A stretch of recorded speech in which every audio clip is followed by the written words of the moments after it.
Piggy book by Anthony Browne. Mr. Piggott lived with his two sons, Simon and Patrick, in a nice house with a nice garden and a nice car in the nice garage.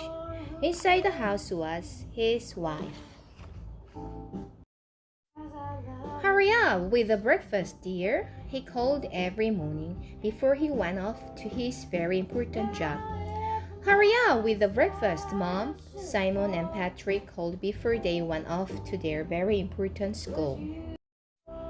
After they left the house, Mrs. Piggott washed all the breakfast things, made all the beds, vacuumed all the carpets, and then she went to work. "Hurry up with the meal, Mom," the boys called every evening when they came home from their very important school. "Hurry up with the meal, old girl," Mr. Piggott called every evening when he came home from his very important job.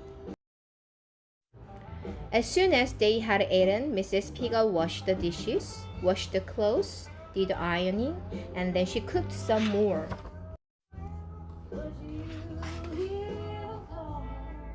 One evening, when the boys got home from school, there was no one to greet them. "Where's Mom?" demanded Mr. Piggott when he got home from work. She was nowhere to be found. On the mantelpiece was an envelope.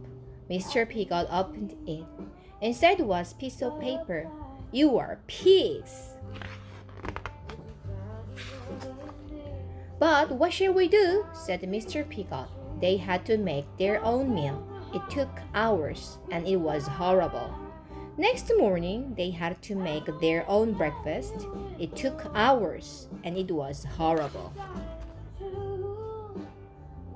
The next day, and the next night, and the day after that, Mrs. Piggott was still not there. Mr. Piggott, Simon, and Patrick tried to look after themselves. They never washed the dishes. They never washed their clothes. Soon the house was like a pigsty. "When is Mom coming home?" the boys squealed after another horrible meal. "How should I know?" Mr. Piggott grunted. They all became more and more grumpy. One night, there was nothing in the house for them to cook. "We'll just have a root around and find some scraps," snorted Mr. Piggott. And just then, Mrs. Piggott walked in. "Please, please come back," they snuffled. So Mrs. Piggott stayed. Mr. Piggott washed the dishes. Patrick and Simon made the bed. Mr. Piggott did ironing. And they all helped with cooking. They actually enjoyed it. Mom was happy too. She mended the car. Thank you. Bye-bye.